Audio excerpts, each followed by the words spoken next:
know I'm not dressed like most of you. You came dressed a little bit more professional and have maybe your speaking attire on.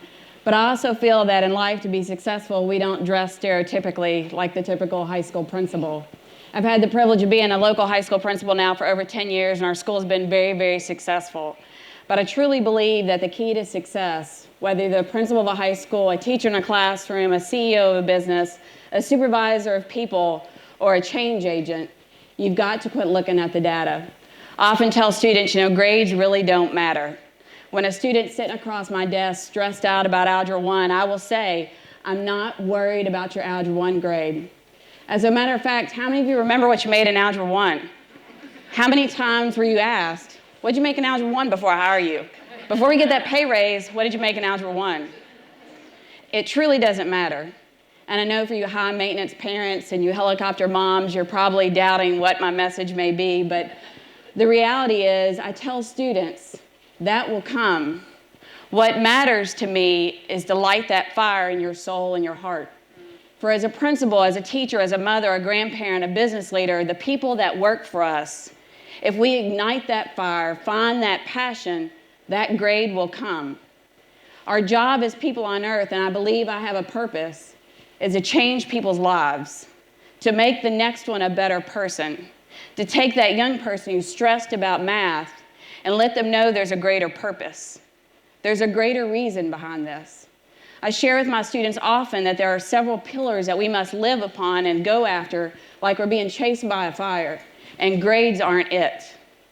My job is obviously to hand diplomas and send them on their way and shake them at graduation and take pictures and all that's wonderful, but my real job and our job as parents, as members of this town, is to find that fire, help ignite it and help light it.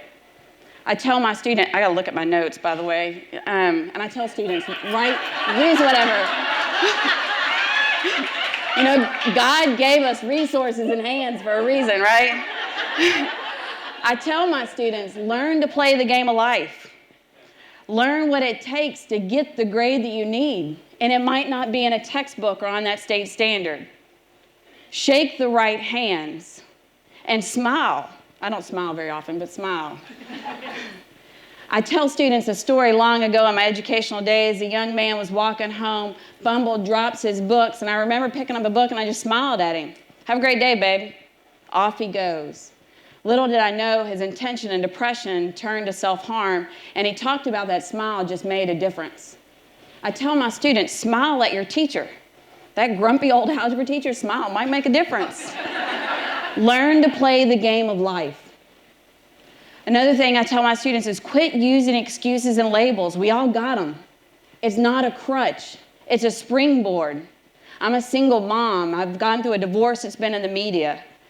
I have my issues.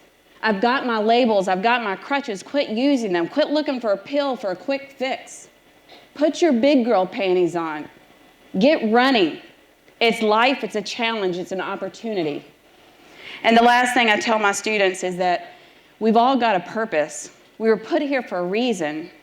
Go after life not as if you're going for that diploma, but chase that purpose like you're being chased with a wildfire. I believe as CEOs, as supervisors, as leaders, as bosses, as principals, as teachers, as mothers, the leaders of our household, we're driven, we're here simply to help people find their light. Forget worrying about that grade. It doesn't matter. But instead, help young people find their passion, and we'll all be much more successful. Thank you.